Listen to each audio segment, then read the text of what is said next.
What's up, everybody? Welcome into Fantasy Fire and Ice NFL Edition, brought to you by Sportstopia. I'm your host, Simon, joined as always by my co-host, Terrell Furman and Stu, aka Montone Football. What's up, boys? You doing all right today? Doing great. It's best time of year, man. We got everything going on right now. Every major sport is going, bunch of shows, a lot of good stuff to play. I'm super pumped to be here. It's nonstop. I know it's the best time of the year because I care about baseball right now, right? Like, I'm usually not a baseball guy, but the fact that I'm like checking the scores, have the game up on the second screen is evidence that we are in peak sports time right now. We had a pretty good game last night. Didn't go the way that I think a lot of people expected it to. But on today's show, we're going to break that. Terrell got something to say about that. I just, I couldn't come out here and not tout for a minute. But shout out to, my Vegas lines analysis article that for another week has gone 3-0 ATS in the article. And the last play to send us to 3-0 was Vikings +7. Because for some reason, somehow, people still bet Kyle Shanahan when he lays a touchdown on the road, even though he is now 1-7 ATS when laying more than a touchdown on the road. I mean, it is so funny because everywhere I saw said 49ers after a loss. The 49ers are going to destroy the Vikings. The Vikings have no defense. The Vikings don't have Justin Jefferson. While I sit here with my 10-1 Jordan Addison, 100 yards, 100 plus receiving yards, and Vikings +7 ticket. I mean, just making some money over there, man. It's always a great Tuesday when you bet on primetime Kirk Cousins and win. Yeah, that narrative, we can toss it out the window. And maybe if you were listening to all the people saying San Francisco +7, you got to be checking out Terrell's articles and the rest of the people here at Sportstopia HQ. We're going to get into some of that Monday Night Football breakdown, talk a little bit more about what happened there with the Vikings pulling off the dub and then the 49ers breaking down a little bit. It's Tuesday, which means it's waiver wire day. The waiver wire is not as hot as it has been in some weeks past, but we still got some names we got to talk through. But luckily, no buys in week 8. So hopefully it's not as emergent of a situation as some of us, faced in week 7 there. And then at the end of the show, we'll hit you with some of our favorite early player props for week 8 here on this Tuesday. Get you some early peeks at lines that we are liking. Before we get into that, I want to remind everybody, you see that QR code on the screen right now. If you scan that, you can check out Fantasy Sports Logic's Contrarian Edge Optimizer 7-day test drive for just $1. That's going to help you get that early start on shaping up those beautiful Week 8 lineups to enter into those contests this weekend. All right, well, guys, I think we should just jump right into talking about Monday Night Football. Terrell, I'm not going to say it again because I know that you called it, but I did not see the Vikings coming out and just straight up beating the 49ers even at home. But this is now, for me, 2 weeks in a row that we've seen a fallible Brock Purdy. He had looked very steady, very secure as I don't want to call him a game manager because I think he's a little bit more than that. But that's a lot of what they ask from him in this San Francisco 49ers offense. But now, first loss as a starter in the regular season last week, second loss as a starter in the regular season this week. Do you guys think there's reason to be concerned for Brock Purdy, or is this just a bad stretch of games? Go ahead, Stu. Yeah, I don't think there's necessarily reason to be concerned. I think this is more just coming back to maybe the expectation a lot of us had before. This is like a solid quarterback. He's doing a good job given the system, but he's not necessarily someone that's going to give you this undefeated record, this, wildly different performance than any other average quarterback would give you. I know people are making the Mac Jones argument on primetime. I wouldn't go that far. Brock Purdy, I think, is better than Mac Jones at this point in their career, but still, I would not be super worried, especially if you're once again an Ayuk owner, a CMC owner. I think this is still perfectly fine. I wouldn't be too panicked at all. Yeah, I mean, here it's really just the fact of one, last week was an ugly weather game. He was never supposed to have a good game last week. It was disgusting winds, rainy, wet, terrible conditions. Now you take a little bit of that ambience out of it. And because they were in a dome, mindful, 2 missed field goals last night in a dome. I don't understand what's going on. Well, one of them was extra point, but still, I don't understand what's going on. You're in a dome. No reason you should be missing kicks. Sorry, just a quick little tangent there. Back to Purdy, though. Literally one job, and you have nothing else that's affecting you. It doesn't matter. But Purdy, yeah, he just looks human. And, that typically happens when a guy that probably shouldn't be in MVP conversation is thrust into MVP conversations 5 games into the season. So, yeah, I'm not surprised that Brock Purdy had a little bit of a stumble along the way. I knew that Brian Flores was going to have a good game plan designed for this game, especially with how big this game was. This is one of the top teams in the NFC. Come into your crib, you want to get a dub. And so Brian Flores and this team put together a really, really good game plan. I don't think that's indicative of Brock Purdy, but just more of how good Brian Flores is as a defensive coordinator. So I don't really have any worries for Brock Purdy. There's a slightly greater than 50% chance that I'll be taking the 49ers this week. Taking the 49ers this week, and I'm with you guys. I don't think there's too much concern for it. He's an above average quarterback in the NFL, but not an infallible quarterback in the NFL. We got a relatively small sample size of games of him as a starter, and maybe we're just seeing the downside that comes along with some of those good games that we saw there. On the other side of the ball, though, staying at the quarterback position, Kirk Cousins, who's got the unfortunate moniker as not being able to perform in primetime, showed up in primetime last night. Box score is looking pretty good for him this week. 378 yards through the air, 2 touchdowns, and an interception. And Kirk Cousins, through 7 weeks at this point, is a top 6 quarterback. He's the number 6 quarterback in fantasy football through 6 weeks, coming off a big performance. What I wanted to ask you guys is what is Kirk Cousins' rest of season for fantasy? We see these kind of ceiling games from him. Is he a top 6 quarterback rest of season, or is he outperforming what you guys expect from him down the stretch? Yeah, I think top 6 might be a little bit aggressive. I think we're going to see, like you said, those ceiling games. I would say just a tier below that, right? Maybe that 8 to 10 is probably the range we live in, just because, as you know, the rushing upside a lot of these guys have is so important. A Joshua Dobbs any given week can defeat you with a rushing touchdown. Even a Gardner Minshew now, who had 2 rushing touchdowns this week, can beat you right there. So that obviously does kind of hamper the ceiling at times. But yeah, if you've got Kirk Cousins right now, especially with the ADP drafted him at, you're feeling pretty good. And I wouldn't be too worried about that rest of season, especially the defense is not great. The rush defense is solid, but overall it's not an amazing defense. And that obviously means you're going to have to do more on the offensive side of the ball. That is the perfect recipe that we like to see for fantasy players. We saw it with the Lions more so last year than this year. Their defense is a little bit better, but Vikings getting it done in that same way. Terrell, you feeling similarly about Kirk Cousins, or are you maybe a little less optimistic going forward? No, I think I'm about similar. I just think that you're going to, if you roster Kirk Cousins, you're going to be frustrated when you roster him. I think that he's somebody I'd probably prefer in like a best ball format or any type of format where I don't have to pick, hey, am I starting him this week? Because I can promise you 100% fact, nobody waited till Monday night to start Kirk Cousins against the 49ers defense. Like, no, there wasn't many people that did that unless it was out of necessity. And the people out of necessity are just grateful. And the people that benched him are really kicking themselves because it's a good chance that quarterback that they had probably didn't do as well as Kirk Cousins did.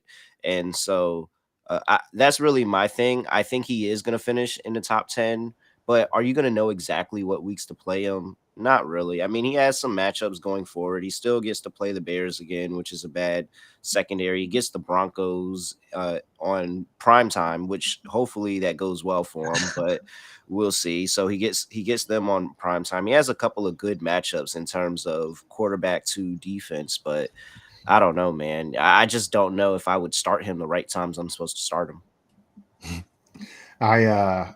I feel like I have a peek behind the curtain with Kirk now after watching that quarterback special, and it makes every single interview I see of him just a little bit funnier because it just feels more genuine now. Like the demeanor, the very almost like professional buttoned up demeanor he has in those interviews is just who he is. Like I fully believe now after watching that. That's just Kirk is just a buttoned up business dude whenever he's out there doing it. And that's what makes that Washington moment just that much better when he's so fired up. Like that never happened again, right? I mean, look at it. That was like his one outburst in his whole life.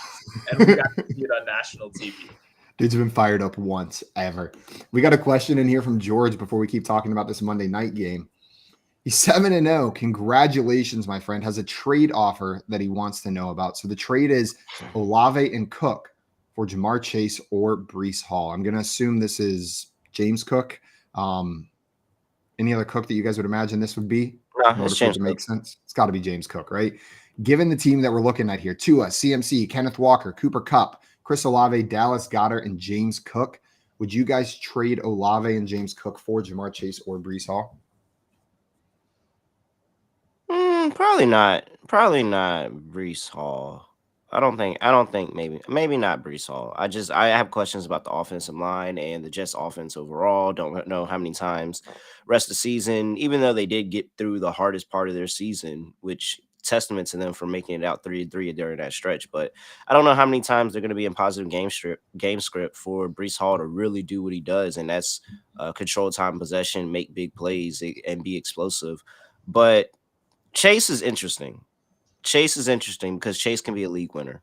Like if you adding Chase to this team with Cup, there's a potential chance for the championship playoff rounds where literally nobody can touch you because those two are probably going to go off for 20 each. So Chase is actually very, very interesting for that trade.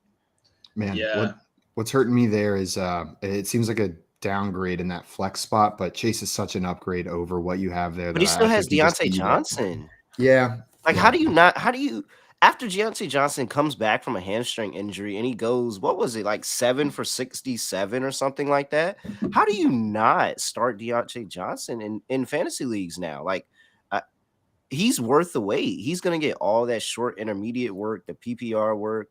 I assume this is PPR. God bless you if you're playing non-PPR these days. But I think that you have so many other options, especially with the very, very strong Deontay Johnson that can play in the flex, that I'm fine, taking a little step back. And you guys know I hate the Bills running backs. Stu, you doing this? I would do it for Chase. Yeah, I think so. I mean, like you said, that's just such an elite combination. And at the end of the day, Olave just had this arrest stuff go on. I don't know if there'll be any real world consequences for that or any suspension, but that obviously could play into it as well. So I would take the trade. I would go for Chase. This got to be a 10-team league. Otherwise, good God, George, you have constructed an unreal roster. George also wants to know, so he's rostering 2 defenses right now, Bills and Jets. Yes.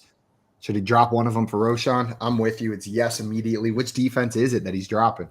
Let's see. We got the Giants this week, and we got the Buccaneers on Thursday Night Football. So both good options.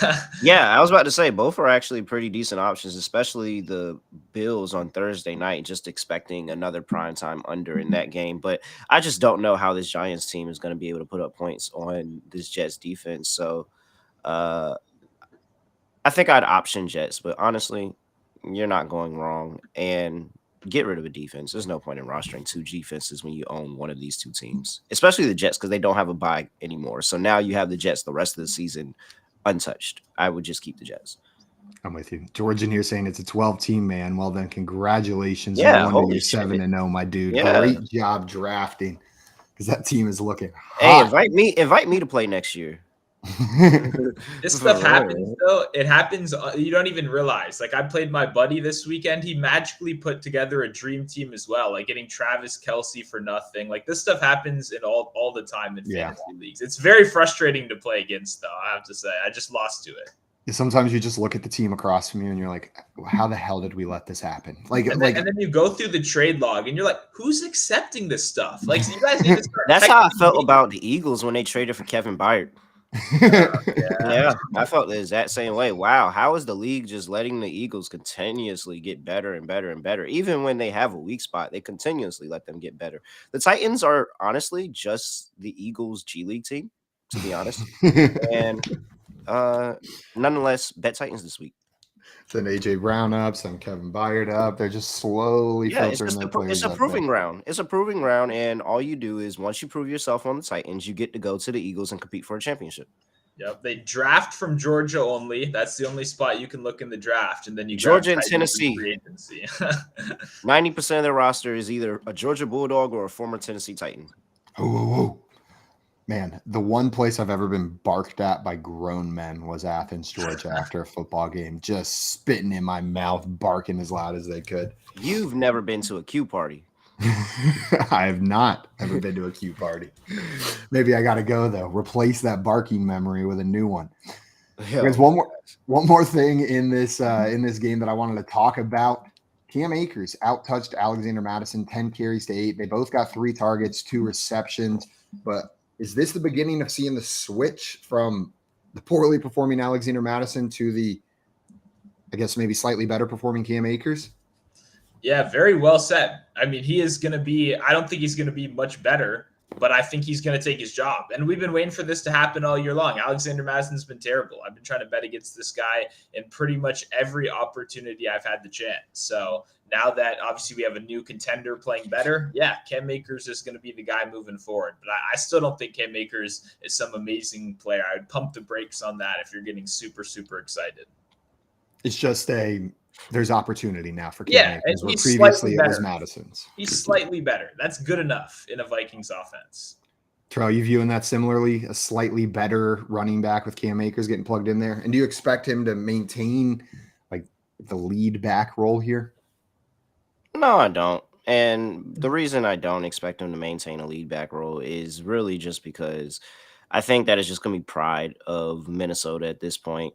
Because they said, hey, man, Dalvin didn't work. We're buying in with Madison because Dalvin did not work. He's not going to be that guy. We're not going to pay him. And then he goes over to the Jets and he looks completely trash. And they're like, hey, we were right. But then they realize Alexander Mattison also looks like trash. And so it's like, oh, well, we were kind of 50-50 there. I think they're going to continue to give Madison every opportunity possible to be the lead back in this role. And it's just more of Cam Akers' job that he has to win. If he can go out there and win the job and become and take over as a starter, then potentially. But I think that the offense and the coaching staff is going to give Alexander Mattison every opportunity to succeed in this offense.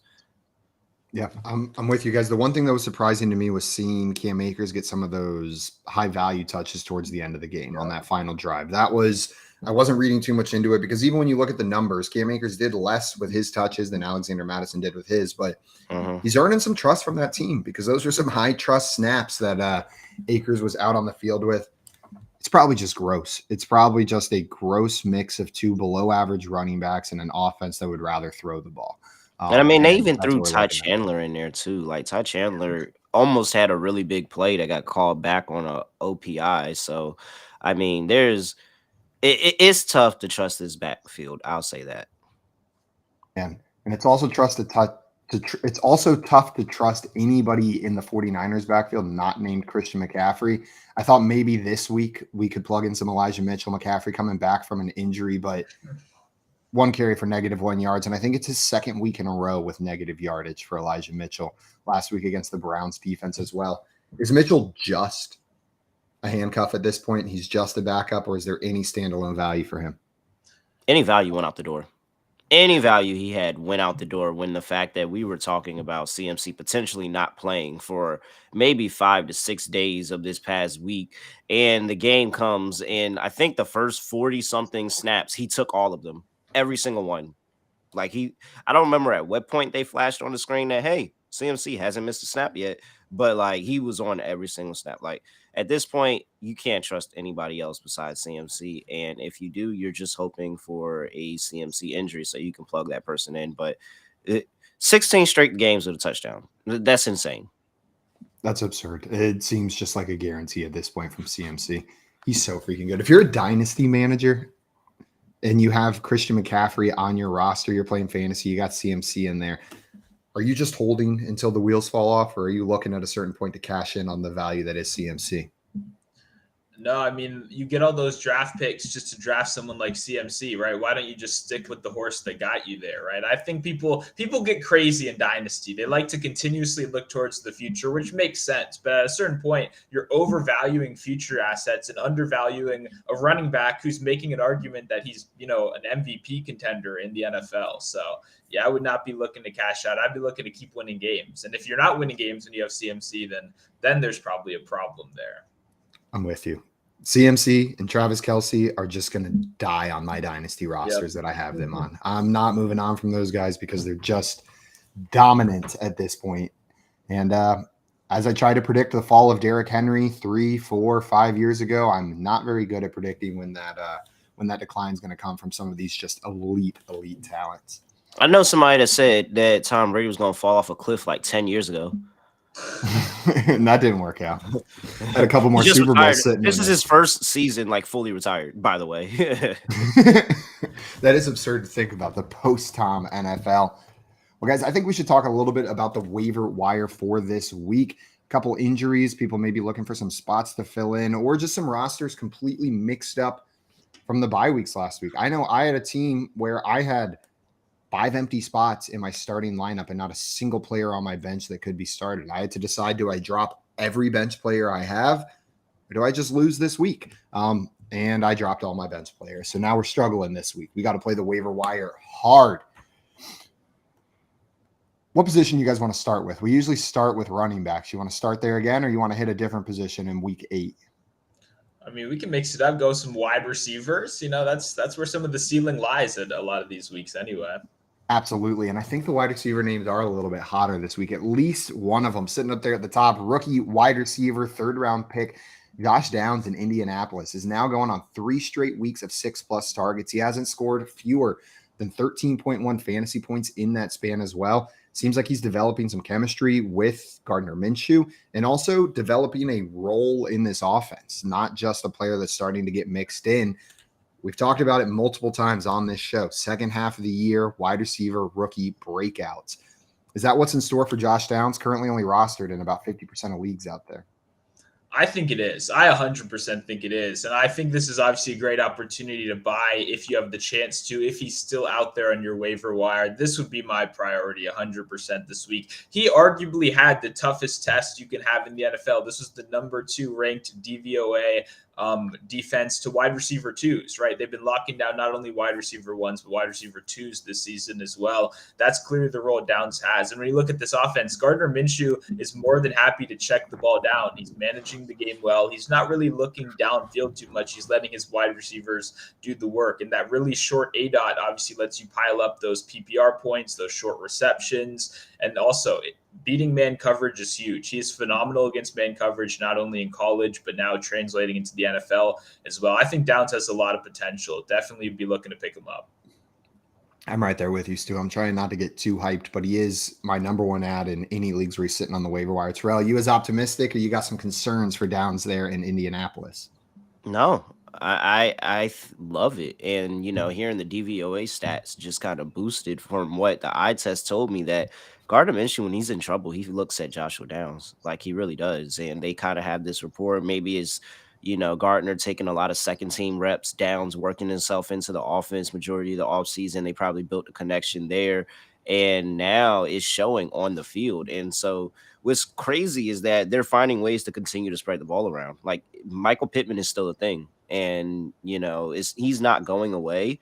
And now the attention that Michael Pittman draws off of Downs opens Downs up a lot more. And you can have a lot more of those boom weeks than bust weeks with Downs. I think you should 100%. He should be rostered in about 70-80% of leagues by now. He's not passing Michael Pittman as the top receiver there in Indy. At least I don't think so. But that doesn't mean he can't secure a very beneficial role for fantasy managers in that Indianapolis I think you offense. can weekly flex Downs. Regardless of matchup, I think you can weekly flex Downs and expect, some decent production. Man, I love this time of year. When we start seeing these, like the players ramp up over the second half, it's so much fun. Downs number 1. I wanted to talk a little bit about these New England wide receivers as well that are at the top of some people's waiver list. There's 2 names, one a bit higher than others. Kendrick Bourne, who pulled his best disappearing act after week 1 until about last week, just completely dropped off after his multi-touchdown game in week 1. He's back with another big game. Kendrick Bourne, 6 receptions, 7 targets, 63 yards, and a touchdown in their surprise win over New England. But people are also talking about Demario Douglas, the speedy player who made his return after missing some time. 6 targets, 4 receptions for 54 yards. Do you guys have any interest in either of these Patriots wide receivers after we saw a much better looking offensive product this week than we have in weeks past from them? Nope. None. Nothing. I would have bet money that you were still out on Kendrick Bourne after he put up 5 goose eggs prior to this one. What? I want nothing to do with Kendrick Bourne, man. Come on. This is literally the spot that you dream of if you're rostering one of these terrible players, is that they go off so that anybody says, man, I might have to make a trade. I might have to make an offer. I might have to do something. Like, you always want those weeks. I don't expect anything from this offense going forward. I think that this was a really good get-up spot for this team, and that's why they were so productive, because, they looked so bad. They didn't, what was it? They went 2 games scoring 3 points, gave up 70 plus. Then you go on the road to Las Vegas, lose a heartbreaker of a game there where you had a chance to win it. And because Devontae Parker can't catch that, you didn't even get an opportunity. Mindful, you didn't say anything about Devontae Parker because he can't catch and he blew that game against the Raiders. And I'm not still salty about that, even though I had, plus 2.5 on New England in that game. But this was just a really good spot. And I don't think it's too many good spots that the New England Patriots are going to have offensively for the rest of the season. Like, they're just not a good offense. So I'm really good. I think the only person on this offense you probably should consider rostering is the running backs and maybe Hunter Henry. Maybe Hunter. Stu, are you as pessimistic about these receiving options here in New England? Yeah, unfortunately, it's just a crowded room without any talent rising to the top. Like, I like Kendrick Bourne as a player, but as a fantasy asset, there's really no value there. You kind of covered it with all those zeros he's been putting up. For me, there's just no offensive upside in this team. I don't believe in the Patriots offense as a whole. I don't want to buy into them. And there's never going to be a point where I'm sitting there on a Friday night looking at my lineup and going like, yeah, I really want to start Kendrick Bourne this week. That's what I want to do. That's never a situation you want to be in. So for me, I'm with him. I'm out completely on the Patriots wide receivers. And I just feel like Mac Jones is messing with me this year. Like, I went into the year just waiting for Bailey Zappi to take over, right? Week 1, I'm like, oh, guess I was wrong. Mac Jones is a good quarterback. And then as soon as I say that out loud, he's like, maybe not. And we start getting the talks of Bailey Zappi coming back in. Maybe he's ready to take over. And then Mac Jones looks decent again out there. He comes out and has a good game. Just playing with my Bailey Zappi emotions. One thing I will say in favor of Kendrick Bourne is this offense from New England has looked better over the past 2 weeks. And Kendrick Bourne has been heavily targeted over the last 2 weeks. 11 targets this week, 9 targets the week before. The 5 games where the Patriots were putting up awful offensive performances, we're looking at no more than 5 targets for Kendrick Bourne, more often usually 3. So if this offense is in fact improving, which I have serious doubts about, it could be that they're recognizing Kendrick Bourne as a piece of that recipe, that success for this offense to improve. It's a slight chance. We probably get more duds from this pathetic, seems harsh, New England offense, but we'll probably see some more of those. If they have a good week, it's got to be next week against the Dolphins, whose secondary is banged up. You don't have Xavier Howard out there. Jalen Ramsey's trying to work himself back, but if he comes back, I think the first game back for Jalen Ramsey is a good chance to target him. I think that if Mac Jones and this offense were to have another good week, and you think that you need a Kendrick Bourne week, like, not even for the people that are just like hoping for it. If you need a Kendrick Bourne week, then you better hope it's this one, because they have the secondary matchup, and Mac Jones could potentially win somebody $1 million this week. Like, that Dolphins secondary is pretty soft. It could happen. Another wide receiver that I know you were high on, we have some people who are excited about him, had a underwhelming fantasy game. It's not jumping off the stat sheet, but saw 7 targets, and that's Odell Beckham Jr. of the Baltimore Ravens. Saw some signs from him that showed me maybe this is the time. He's alive. A week ahead. Grab Odell Beckham, put him on your bench, see if this is a trend. The 7 targets is nothing to sneeze at here. I know it was a slightly odd game script with the Ravens just going out big, but I'm interested in Odell Beckham. The talent plus the opportunity is leading me to want to put him on my bench. Are you guys with me, or are you leaving Odell Beckham for someone else to pick up and sit on their bench? For me, this is one of those spots where I try to add Odell as like the second option in a trade to make it seem a little bit better than it is, because you recognize the name, but I'm not buying in, is what I'm trying to say. Like, yeah. I think the name value is there. I'd be willing to sell if I have the opportunity to, but to me, this offense is so crowded. There's no one guy they're keying into. Nelson Aguilar is going to continue to be a thorn in your side, despite the fact that he can't catch. He's clearly involved in this offense, whether we like it or not. I mean, they just have so many names that are involved. And then when you get to the goal line, it's not being thrown. Lamar Jackson is going to account for those touchdowns. They have multiple running backs that can put it in. For me, I just don't have any interest. I think they spread the ball around too much. But I want there to be a wide receiver I can be excited to start there. And so I'm trying to will it into existence, Stu, but I think you're right. It's a busy room. Terrell, any more reason to believe that Odell Beckham separates himself from the rest of the receiving options here? Or is it like Stu laid it out for us? It's going to be tricky to find value with how many mouths there are to feed. He's going to need some help. Some people are going to have to get up out of his way. Rashad Bateman's going to have to move out of the way. Zay Flowers is going to have to move out of the way because Zay Flowers is number one on this team. He's the dude. And, I think Zay Flowers is kind of reaching a point where he's looking to him just like he looks to Mark Andrews. And there's a real conversation here on who the number one on this team is this season. I mean, we know in the past it's been 100% Mark Andrews, but this season it seems that it's a little bit more of a split between Andrews and Flowers this season. And the Ravens are perfectly fine running their passing game between just those two players, which kind of makes things tough trying to roster anybody else. So he's going to need some help and some people to move out his way to be fantasy relevant. But the same thing that you said about Odell is probably the same thing that I'm telling the person that I'm offering the trade to, like Stu. Hey, he had 7 targets last week. Like he's on the up and up. And whole time, I don't actually believe the words that are coming out of my mouth. I would love to see Odell be fantasy relevant in 2023, but it's not looking like it. What about Jaden Reed over there in Green Bay with Christian Watson having another knee injury? Do you think there's opportunity for him to step up and maybe gain some more targets in this offense, or is this one you're letting sit on the waiver wire still? Now, Jaden Reed is someone that I'm looking to just like Downs. I think Jaden Reed is really interesting because they were scheming up plays for him early on in the season when Watson was out. Like they were finding ways to get him involved in that offense. And so if Watson is out again, it may be another situation where they go and try to insert Jalin Reed. Maybe you see Wicks go out there, but it's been Reed for the most part. I think Jalin Reed is a talented wide receiver, and ultimately Jordan Love is the only thing that scares me off the passing game for the Green Bay Packers. Like it's just Jordan Love, who you probably need to bet this week, unfortunately. You said need to bench or need to bet this week? Bet. You probably need to bet Jordan Love this week, unfortunately. If Jordan Love doesn't get me a win this week, I'm probably never, ever going to recommend him in any format ever again. And if anybody thinks that I'm bluffing, please ask me the last time that I bet the Boston Celtics. Is that you hear that, Jordan Love? You're on notice, baby. Is that good? The Celtics win a lot. Like, is that good? When you had the Miami Heat at 3-1 to win the Eastern Conference Finals a couple of times, and you had the Warriors as a dog in the finals. Like the Boston Celtics are always going to let you down when you least expect it. Unfortunately for them, I know exactly when their letdowns happen, and so I cash in. Okay, good to know. Makes it happen, baby. Another rookie wide receiver. We're talking a lot of rookies, but I think that's that time of year on the waiver wire where we start talking a lot of rookie wide receivers.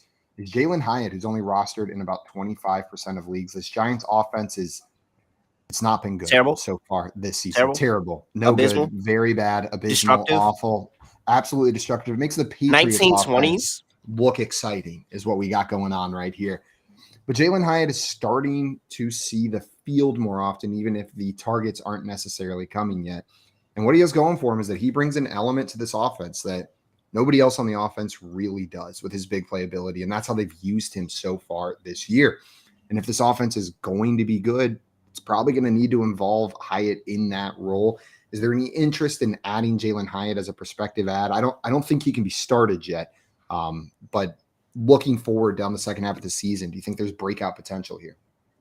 I think that you missed your window with Hyatt in best ball, and that's probably where you wanted to roster him in. I think it's going to be really tough to try to decipher which game he's going to have the big play touchdown going forward the rest of the season. But it's just, the Giants haven't been trying to throw the ball downfield, but it's not really because they don't want to. It's because they don't have the ability to. Because to throw the ball downfield, I mean, I don't know about y'all, but my receivers don't teleport. And where in less than 1.5 seconds, they can already be 20 yards downfield. So, it's very brutal for the Giants. The offensive line is really bad where they can't give them enough time to get downfield. And that's why they're not taking as many deep shots as they probably would like to, because they still have Darius Slayton there who can take a deep shot. You still have Jalin Hyatt who, has the speed, and he's going to be the person they're looking to in the future. And I think it gets better for him, but I think you're going to pull your hair out trying to figure out which week it exactly is. And so I would not. Unless you're just fine eating the bad games every single week to get that good game from. Yeah, and I mean, hey, ROI would be terrible, but at least you could say you called the Jalin Hyatt game, Just leave out all the other games you called as well. Yeah, and that doesn't matter. But shout out to the Giants. And shout out to Tyrod Taylor. Got to give a shout out to my guy Tyrod Taylor real quick. Because Tyrod Taylor officially gone in the record books as the first African-American quarterback to win a game for the New York Giants. First African-American quarterback to start and win a game for the New York Giants. Shout out to Tyrod Taylor, 757 zone. Oh, man. I super happy. I hope they put his jersey in the Hall of Fame. Man, and we love seeing Tyrod Taylor be successful. That's a player that's humble and takes these opportunities and then comes out and shows up each and every time, it seems like. Did it with the Chargers, doing it here with the Giants as well. Do you think there's a world where they just paid Daniel Jones, but Tyrod Taylor arguably looks better out there whenever he's playing? Is there a world where they bench Daniel Jones and give Taylor the reins for the rest of the season? Or with that contract, there's no way. No. There's no way, but I would extend it as long as I could. I would say, Danny Dimes, he's about 98%. He's not quite at 100 yet. We want him to be at 100. We're going to sit him out. That's what I would do because they look competent with Tyrod Taylor, and they did not without him. So I want to see more Tyrod if I were a Giants fan. Luckily, I'm not a Giants fan. I'm a Commanders fan. So welcome back, Daniel Jones. I'm excited to see you pretty soon. Yeah. Very, very, very lucky, Yeah. 7 years did Jonathan Allen say? 7 years of this that we're tired of it? I mean, as RC said, I don't know why they saw a man that had shades, a do-rag on, and decided to go interview him and ask him how the game went for him. He had a rough day in the game. Like his fit told you he had a rough day in that game. And, we've beaten 3 different iterations of this team consistently. And so if there was ever one, that was also in the bets article. If there was ever one play that I was sure about, it doesn't matter how bad we are, we're going to beat the Commanders. Each and every year. I was on the Giants too. Yeah, I'm not they tie. It's either a tie or a win. It's no losses here. Stu, you got to make some calls there to the Commanders higher ups and get that taken care of before next season. Magic was pissed. Did you see Magic's tweet? Magic be pissed at this team for losing games. Yo. Magic just thought that, he signed on to the team and they were automatically going to start winning out of nowhere. Like, he was like, man, no way. You can score. You can win games scoring just 7 points. Of course you can't, Magic. Yeah, great stuff as always from Magic. Talk about some of these running backs on the waiver wire this week. Last week, my preferred ad, Zach Evans. I'm so sorry to people that added Zach Evans and then started him. I did it in quite a few leagues, and it turns out that it doesn't matter how excited we are for a rookie running back. A running back who knows the system, who is signed off the street on Saturday, can come in and just take all of the work. Darrell Henderson saw over 60% of the running back touches in that game with Royce Freeman as the complimentary back, not Zach Evans. Do you expect Darrell Henderson to maintain this lead back role until Kyren Williams comes back and maybe beyond?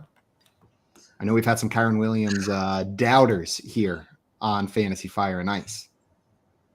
Dog, did you just ask that question? Like, why are we doing this to the people? Why are we only here for an hour? Like, why are we spending time on the Rams backfield? Just book Royce Freeman anytime touchdown next week. Book Royce Freeman anytime touchdown. Book Royce Freeman. Royce Freeman's probably going to get 70% of snacks next week because guess what? McVay. No, matter of fact, watch next week be the Zach Evans week. Watch Zach Evans magically be playing, and he's the next. I'll vomit. I mean, I don't understand how you can sit here and look at the Rams backfield and say, I want to take a shot on anybody. I think that this is going to happen week to week because it doesn't. You get maybe 2 weeks, and then Sean McVay's on to the next one, whether it's injury or whether it's just because he wants to. He is on to the next one. It doesn't matter. I wouldn't be surprised. When's the deadline? On Halloween? I think the deadline's on Halloween. I wouldn't be surprised if one of these dudes was gone by the deadline and he went and got somebody else just because Sean McVay doesn't like having one straight up running back. I mean, Darrell Henderson, shout out to you for coming off of the street and getting that type of workload and getting into the end zone. But my gosh, man, I mean, we don't care about that. We want fantasy production, and nobody started Darrell Henderson with confidence. Man, and he's was back on the practice squad on Monday. Now, that's not to say that they won't reactivate him, re-elevate him, but as of Monday, they dropped Darrell Henderson back down to the practice squad. Stu, you got any more optimism for, I won't just say Henderson, but any of these Rams backs on the waiver wire if you're in a needy RB spot? Yeah, I mean, Henderson's probably your best bet if you need one of them, given the last week's performance, obviously, and his comfortability with the system. I mean, I'm not going to apologize. I like Zach Evans last week, but that was before Henderson was even signed. That was before Gaskin was signed. And then that was before that McVay press We conference. forgot another name. Yeah, there's Terrell. another We one. forgot another There's another name. one. Miles Gaskin is on this team. Like, oh man, more power to you, man. I had to add that. No one talked about him yet. They're unlimited right here. But if you watch that press conference, it was insane. McVay talked about Evans like that was his least favorite child by far. Like he was like, he's learning very well. He's looking more creative. It was bad. It was like if you listen to McVay talk about Evans, it was clear that this is not a guy he trusts. So if you have Evans in any format, you can drop him right now. That's not going to happen. It'll be one of these other guys. Boo. But I agree with everything you guys are saying here. Henderson's my preferred ad of the bunch, but I'm not excited about any of these. But if you need a running back, you need a running back. And Kyron Williams is out for the next couple of weeks. There's another back on here that tricked us in week 5 and suddenly got all the carries over Keontae Ingram this week. Emari Demarcado is suddenly the starting running back whenever we thought it was Keontae Ingram last week. Keontae Ingram comes out, way out snaps Demarcado, and then doesn't get a single carry in week 7. Terrell, is this the same thing where week to week we're just not going to know what they're going to do? Or are we seeing the passing of the torch to Demarcado until Connor comes back? Ah man, I mean, people, you're struggling if this is your decisions. Yeah, these are your decisions you got to make. Like, this is really, really brutal. These are like maybe some of the worst running back decisions of the 32 options that you probably more than 32 because there are backup running backs that get more work than some of these guys consistently. And so, I mean, yeah, I guess a starting running back does have value, and I'm not going to say he has no value, but it's just trying to trust these offenses and saying that hey, it's 100% going to be this guy this week, or it's 100% going to be that guy the next week. Like sometimes it's just matchup dependent, and you're just looking at the scheme. And you're saying, hey, man, I think we can get a lot better runs. This guy, his favorite runs are the runs that are a lot better. These zone runs or whatever it may be are a lot better runs to play this defense than the other guys. So we're going to give him the snaps for the day. And I think that's ultimately what's going on here, that they're just trying to piece together this backfield, and neither one of them have the talent to just completely shut out the other. Yeah, I tend to agree. There any more fire for Demarcado, Stu, or are you feeling similarly?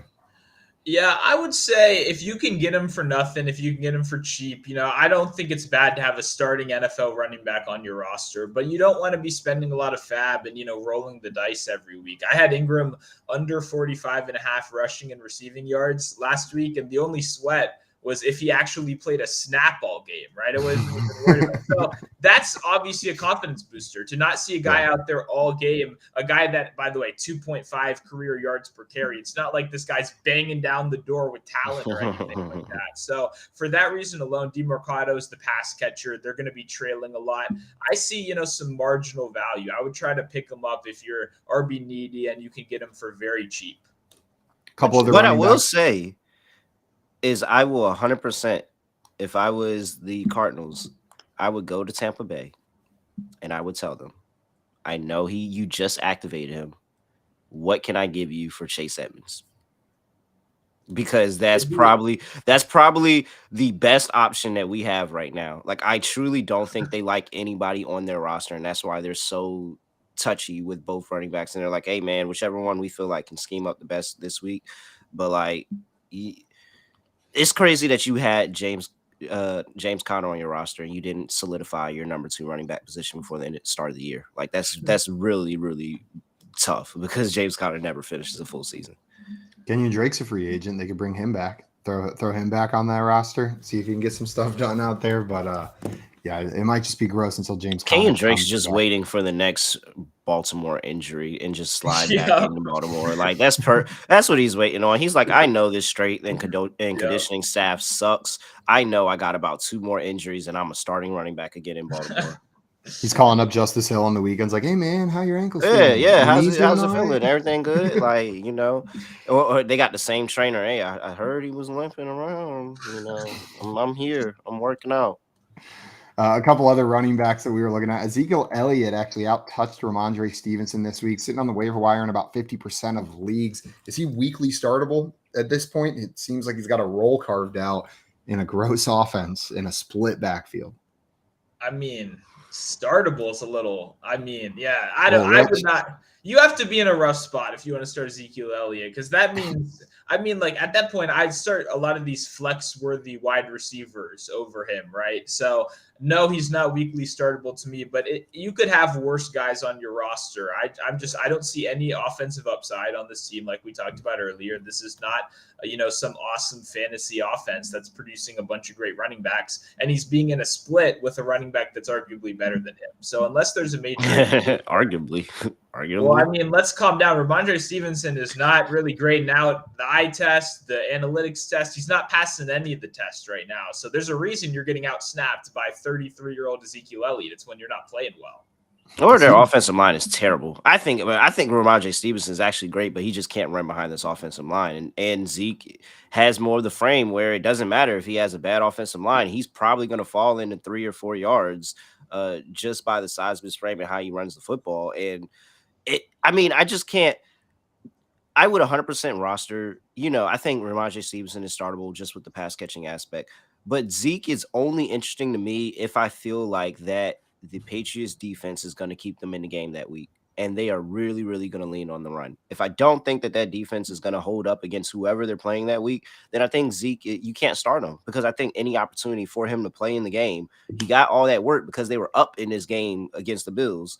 He's not going to get that opportunity when they're down. Yeah. The one thing I like about Zeke is he's my favorite kind of bench player in fantasy. If you have to start him, you can fairly confidently that he's not going to goose you, right? He's going to get 10 carries. He's going to get 8. Something will happen. And if something happens in front of him, he's the clear back in that backfield. So I'm putting Ezekiel Elliott on a bunch of my benches. Yeah. And unfortunately into a couple starting lineups, but mostly sitting there on the bench this week. One other running back I wanted to bring up, we've talked about him a couple times. We can hit him quick, but that's Tajae Spears, still sitting out there in a lot of leagues, only rostered in about, what are we looking at? 50% of leagues, similar to Zeke, similar to some of these other backs, but continues to earn touches even with Derrick Henry in that offense. My logic is just a running back stealing touches and work from Derrick Henry is worth rostering, even if I can't start him yet. Are you guys feeling similarly at this point? Coming off a bye, you may be able to sneak him in there where people aren't putting bids on Tajae. Yeah, arguably the highest value handcuff maybe in the game right now as well. Look what happens if Derrick Henry, a bruiser, if he goes down. Look what happens. The opportunity is all there. Guy Deonta Foreman took over and was fantasy relevant last year. He's out of town now, right? So he has all the opportunity in the world. And like you said, he's still managing a way to even stay relevant despite the fact that Derrick Henry is playing right now. So high value backup, a guy you want on your bench. And if something happens to Henry, which is not a crazy thought, by the way, then you might have a league winner on your hands right there as well. I mean, not even. Joe, you feeling similarly here? Not even if something happens to Henry. I think that if you look at it in the 6 games they played, 5 of them played 50% of snaps. That's amazing for a backup running back to Derrick Henry. It's the same thing as you said with Zeke. I think he's that running back that if you have to start him, you can start him and feel like he not get you a dud. But if anything happens to Derrick Henry, he's a clear-cut starter and potentially a league winner. We got JL stopping by in the chat saying, boys, what's up, John Luke? And then Priceless Pigeon had a question for us before we talk a little bit of quarterback here. Wanted to know, would you trade Aaron Jones, Russell Wilson, and Rashid Shaheed for Lamar Jackson and Josh Jacobs in a 20-man PPR league? You guys making this move? Damn, Aaron Jones, Russell Wilson, Shaheed for Lamar Jackson and Josh Jacobs. In a 20-man league, just the player that just gets more players win the trade? Is that the deal? No, because one person has Russ. You're trading Russ and not having Russ on your team anymore and getting Lamar Jackson. Like, I don't care what I don't know. There's no reason you should have had Russ on this team in the first place. Absolutely. Make this trade in a heartbeat. You're probably starting Russ. In a 20-man league, you're probably starting Russ. I know that is brutal for you. Yeah. Oh, yes, absolutely. So Who's the wide receiver that then replaces Shaheed? Is it like Diami Brown or something? Like what in this big of a league, what quality replacements do you have for that other player is what I'm curious about. Like, are you picking up Charlie Jones and hoping he has a good punt return for the Bengals this week? I don't know. Well, they got Bobo on lock in case DK Yeah. Metcalf misses another leak is what they got going on. It just, yeah. I think that's, yeah. I mean, Shaheed, but he's not high enough where I'm like, all right, I can't, like, I think you can find a suitable replacement for Shaheed, but like maybe you check this waiver wire and maybe you get a Jalin Reed on the waiver wire and he's probably gone in the 20-man league. There's probably nothing available in the 20-man league. Yeah. But I mean, it seems like you make the trade because you feel like you have something else at the other positions and you're upgrading at quarterback. Like it's a by far clear and away upgraded quarterback. And Lamar might be enough. Like that just might be enough. Jacobs is probably just an addition onto this trade. Lamar just might be enough in a 20-man league. I'm not even going to hold you. Russ is really bad, like really, really bad, like historically bad. Man, and pulling off a trade for Lamar after his 4-touchdown game, I wish you would have done this last week. You might have been able to just pull Shaheed out of that one and gotten it done with Aaron Jones and Russell Wilson. But not this week. Not after that Who's happened. trading for Russell Wilson? What is Russell? Let me look up. Am I tripping? What is Russell Wilson's fantasy stats this season? Bad. It has not been good. Russell Wilson. I mean, I guess he's a top 10 quarterback, but the past couple of weeks have all been abysmal for the most part. We're looking at 13.9 points, 8.9 points. Then in week 5, 18.7. He's had a couple games over 20. Week 2 and week 4 were good for Russ, but he's just barely hanging on. It feels like the fact that Russell Wilson is a top 10 scoring quarterback right now is saying more about the way offenses have gone this year. It feels like scoring is down. That is insane that he's a top 10 quarterback. And I'm literally staring at him on the waiver wire in a 12-team league right now. And Russ sucks. Don't sugarcoat it right there. I was just curious. Last year at this time, I guess the top 10 quarterback range was similar point wise. It was within 1 point. Trevor Lawrence sitting at 120.7. Russ is at 121. So maybe it's not as absurd as it seems. And I just need to downgrade what it means to be a top 10 fantasy quarterback in my mind. Speaking of Jones was a top 10 fantasy quarterback last year. That's high, but not this year. Yeah, not even close. Talking about quarterbacks, there's one quarterback that I think is the hottest name on the waiver wire this week, and that's with the news that his practice window has opened up. Kyler Murray, who has done nothing but be good for fantasy the past couple of years whenever he has played. We're talking about, last season he was a top 12 quarterback in 8 of 11 starts. The year before, he was a top 12 quarterback in 7 of 13 and a top 15 quarterback in 11 of 13 starts. You're going to have to wait until week 10. But in as many leagues as Kyler Murray's on the waiver wire and I have an IR spot, I'm going to have Kyler Murray in an IR spot just in case he comes back and we get this top 12 quarterback that he's been. Are you guys doing similar things? Or are you letting someone else use that roster spot on Kyler Murray?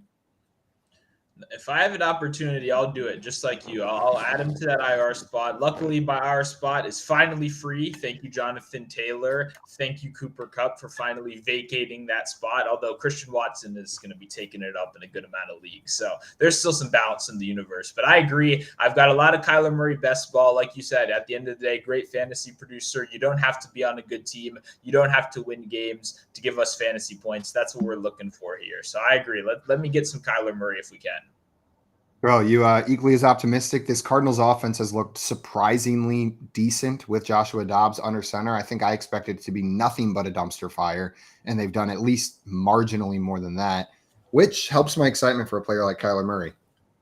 I don't think that it really helps me get more excited about Kyler Murray, but oh man, I've been sitting on Hollywood Brown on my bench all season, and I've been fighting the temptations. Because I've seen these touchdowns. I've seen 17 points here, 17 points there, 16 there, 16 there. And I've played around with starting him once, but then I immediately took it back.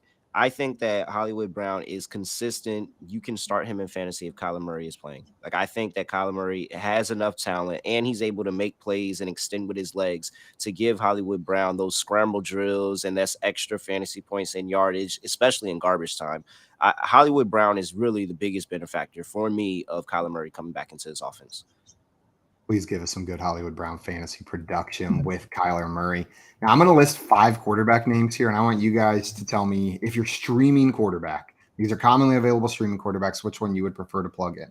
Gardner Minshew, Bryce Young, Zach Wilson, Mac Jones, and Tyson Bagent. Are there any of those players that stand out above the others? Zach Wilson against the Giants could be okay.